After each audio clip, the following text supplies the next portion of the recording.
Hi, my name is firefighter Margaret Stewart, and I'm the public service officer with the Los Angeles City Fire Department.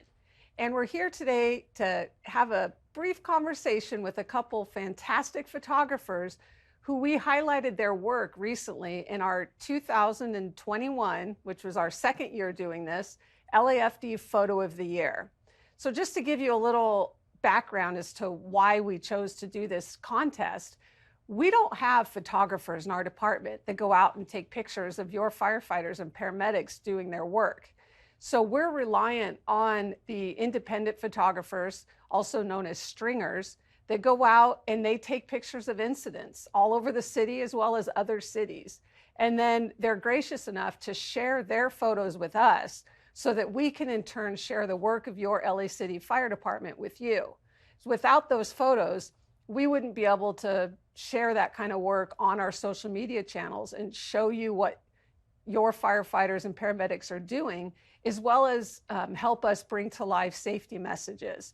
So we are really dependent on them, and we appreciate their generosity because it's their hard work that we're then sharing. So last year, we decided to hold a contest to let the general public vote on their favorite picture of the year. So all the photographers submitted their best choice. It was their choice for their just one picture, and I know that was hard for a lot of them. And then the public voted. And so this was the second year we did that. And today we're going to have a chat with the top two winners.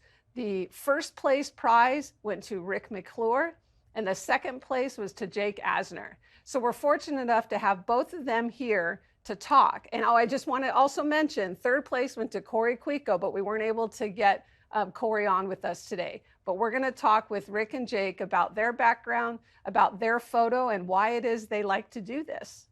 So welcome. Thanks, Rick. Can you give us a wave so everybody can see? This is Rick. And then we also have Jake with us. Give us a wave there, Jake. All right. So let's start with the younger generation, and then we'll lead into the old dinosaur over here. So let's start with Jake. We're going to take a look at your photo. So we know that this was up at the brush fire. So Jake, why don't you give us a quick background on this particular photo, and then we'll go into a bit more about you. Okay, yeah. So I had driven up to the Calder fire up in the Sierra Nevadas when I heard that it was like getting out of control. Probably like a 7-hour drive to get up there. I was out there that whole night after I got there, and then continuously for about 12 hours. And then I actually saw on the LAFD Instagram that they were sending a strike team up there. Yeah. And, I just happened to get them. I don't know if they were arriving, but it was right after they arrived and right when they were sent into action. And yeah, I just got lucky with that one. Yeah, with a nice frame. Tell me what is it about the photo particularly that this was your favorite? Why did you pick this one? Because I think it shows that, first of all, they're willing to help out, as in going 400 miles away to help fight a fire. And then just maybe that the roads are so empty and they're going straight into the flames, going straight into the danger. So. And I'm just curious, when you're at this kind of an event, you're there for a couple days shooting, right? Yeah. How many total pictures did you dump down onto your computer? How much did you shoot? Between pictures and video, it was probably 1,500 more. Yeah, that's a lot. Yeah. And then you have to edit every single one of them, and yeah. Yeah. So how did you get into photography? How long have you been doing this? What's your backstory on that? You know, when I was maybe 5 or 6, I was just gifted a camera, and I just started going for it. Yeah. And then it's just been my favorite thing in the world. Is it, you're young enough that I'm guessing your first camera was digital? Have you ever shot in film, or is it all digital? Do you know what that is? Yes, I do. No, the first one I had, I think, was in Olympus, and now I have a Sony A7 III. So digital for right now, but I do like film photography as well. Yeah, great. And what do you like? Do you have future goals with photography? Is it going to stay a hobby while you pursue other things? What is it you want to do? I'd love to make a career out of it and shoot for a publication or newspaper. I love shooting news and everything that, especially fire. I mean, every incident is different, so you never know what you're gonna see. Right. Yeah. So if you were talking to and we'll get the older generation, we'll get Rick in here with the expert advice, but for your young counterparts, even younger than you, kids that are just getting into it, getting their first, obviously everyone has a camera on their phone now. So Yeah. so Right. that's the best camera is the one they have with you. I'm sure, I don't know who said that, but that's pretty much the truth. But what tip would you give to someone young starting out in photography? What's one tip about getting a great shot that you think about that you would pass on? Definitely don't always rely on other people to tell you how to frame a shot. Use your own eye, because Yeah. that will take you far. Yeah. Yeah. So don't be influenced by everyone else. Find your own Yeah, you voice. could definitely have people that you're influenced by, but Find your own use your voice, own though. idea. Yeah. Yeah. Yeah. Great. All right. Well, let's switch over to Rick. We're going to look at Rick's photo, which is another brush fire picture. So Rick, can you give us a little background on this particular incident in your photo? Okay, this one happened on September 11th of 2021, and it was a brush fire up off the 5 freeway between Castaic and Pyramid Lake. Templin Highway would be the nearest cross street for those who might be familiar with that area. You got a lot of brush fires up there throughout the summer and towards the end of the year. And this one I went to was actually started off Golden State Highway. And I believe it was an auto fire that spread into the brush and it got going up alongside the freeway. It jumped the freeway. So I had fire on both sides, but I kind of parked along the road because the fire was jumping up alongside the freeway and cars were still traveling southbound on the 5, which could have impacted them. And I saw this, I was just kind of watching, I was shooting video and I was shooting stills and I was kind of waiting with the sun in the background, the fire coming up alongside the road, the cars in the picture, the smoke. It looked like it would be a good shot if I could just get some aerial support. And lo and behold, city came through. There were a lot of copters working the fire, as well as aircraft. The super scoopers were up, and then they had heavies coming in for fire retardant. But in the meantime, there was a lot to work at. You're trying to slow down the head of the fire, and this was, like I said, it was bumping up alongside the freeway. It had a good potential for causing damage to vehicles and potentially injuring or killing people. But they came along and I saw that. So I just cranked off a couple shots and this was, it turned out. This was the best one out of it that I could pick. And people may have some questions seeing the display on the wall behind you. So we will clue everybody in and let them know that you are a retired captain from LA City Fire with over 38 years on the job. So you have kind of a unique perspective when you're out on these incidents and you're shooting first responders because you've been there. And so I'm curious if you're, like you talked about seeing this kind of shot developing in your mind, if you just had a helicopter come through and happened at the right time. Does that happen often where you're in a position, and especially since you know the operations, you know what may occur, that you're just kind of sitting there waiting for that shot, or are you just on the go shooting as you can? Because I'm thinking like wildlife shots. You're like, wildlife shots camera, they'll be set up there for hours waiting for that one animal to come across their screen. Or is it just move and shoot? What's your technique? No, with brush fires, there is moving around. You know, you have to get to different areas. I mean, try and stay, in my opinion, it's better to stay ahead of the fire than if you're in the middle of it, you're in the wrong place. But if you stay ahead of it, but you also are looking for things that are coming up. And obviously with my background, you know, I've seen this many times over, and it's just trying to set something up. So I'll stay positioned. I'll find a place that I like, that's safe for me, and I'm out of the way, and that I can still get the visuals that I need to get. Now I won't shoot 1,500 pictures like Jake. I'm pretty reserved on what I shoot because I know there's a lot of work behind it. Right. And, you know, so the less is better for me. Right. And if I can capture, you know, a few shots and move on, that's fine. But like I said, it's, you know, it's looking at what the potential is and being able to capture. And just this particular incident that happened, I had other pictures. They weren't involving city, so I couldn't post them, but they were also, you know, lots of flame. This one has flame, but not huge fireballs. Right. But you get those, you know, and it's just a matter of taking your time and looking at what you've got and then waiting for the moment. Yeah. I mean, you know.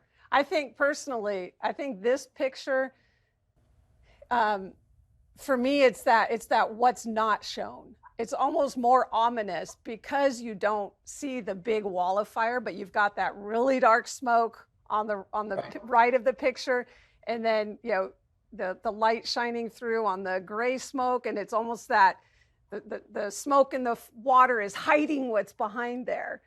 Right. That may be coming through. So it's almost kind of, you know, an ominous feel. That's what that dark smoke, especially for me, communicates on this picture.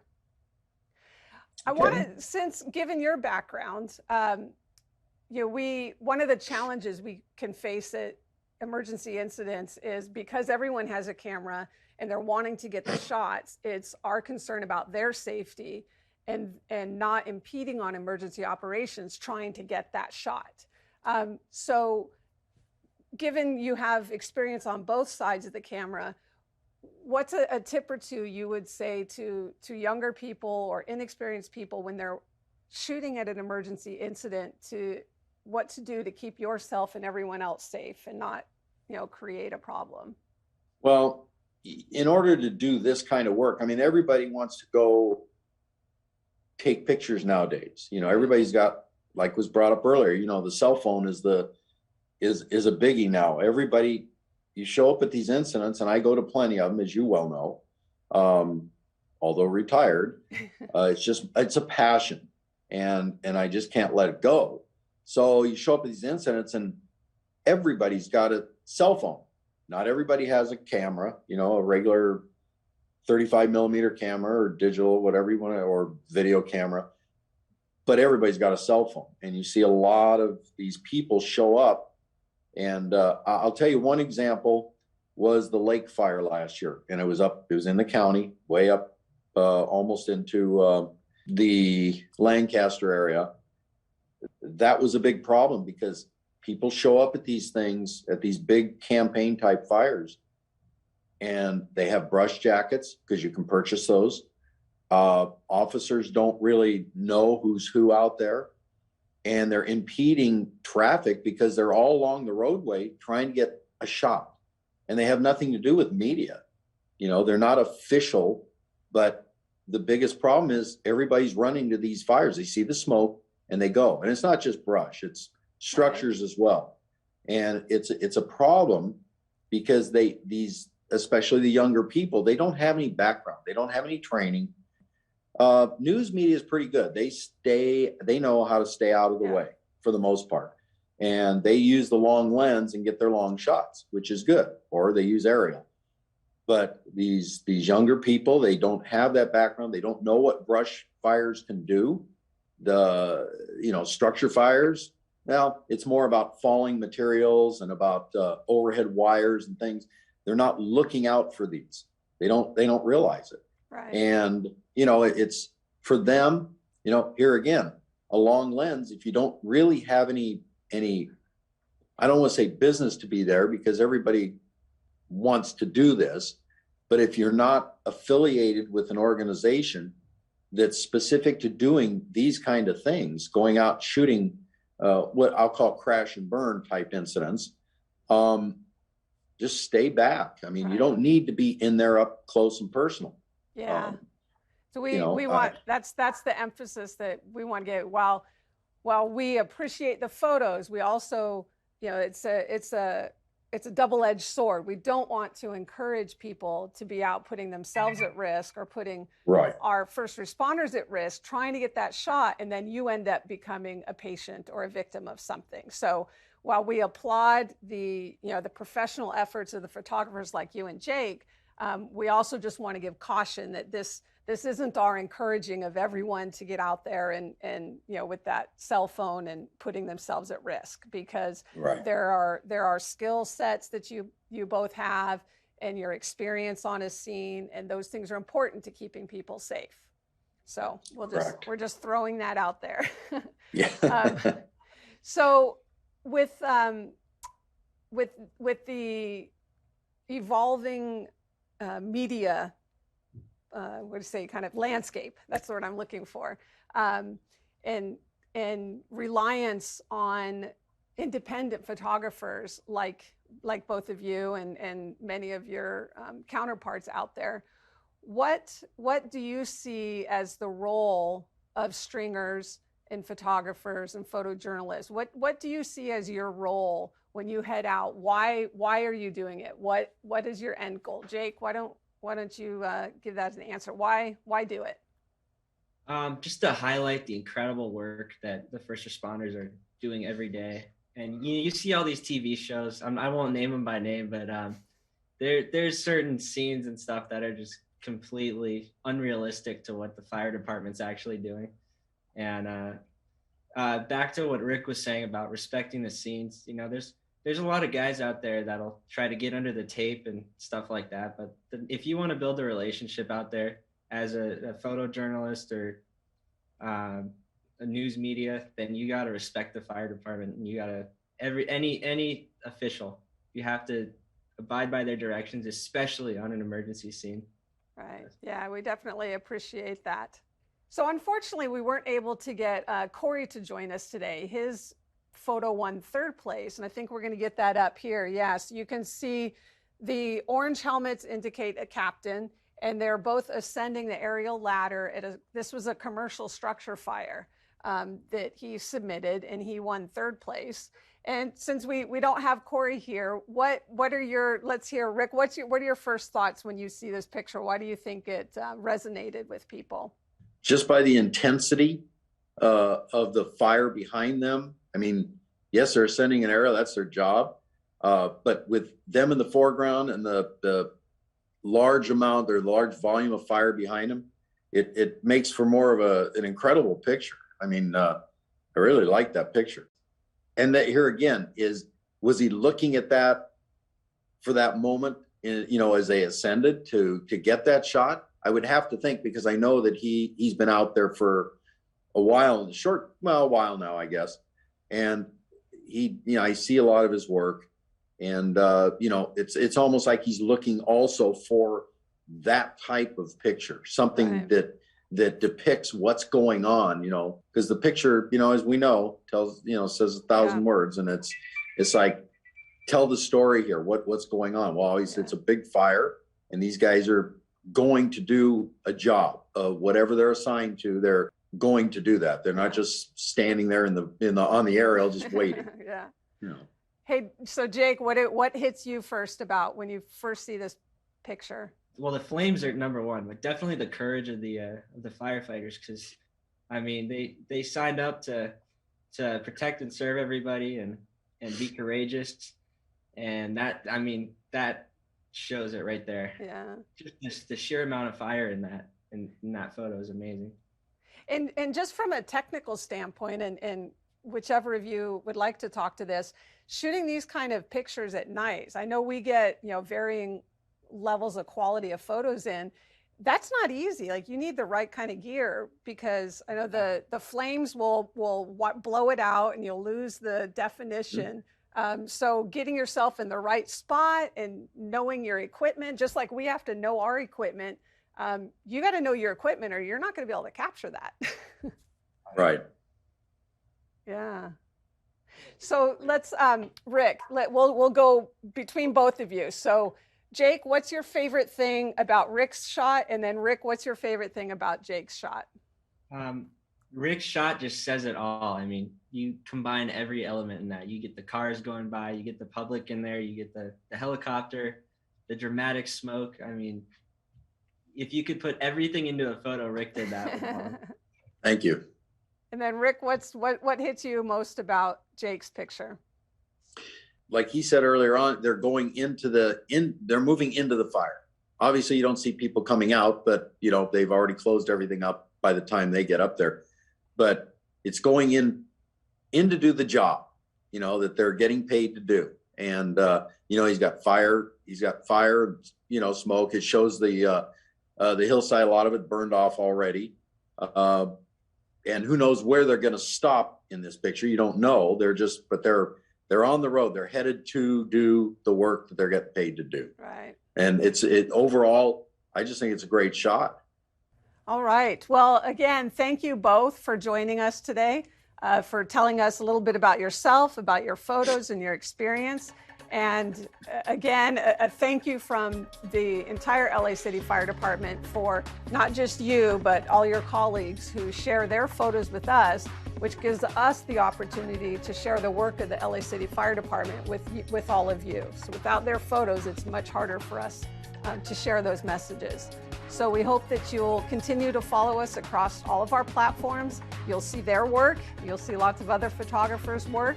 And we look forward to next year, see who wins next year. Thank you. Thank you, Margaret. Thank you.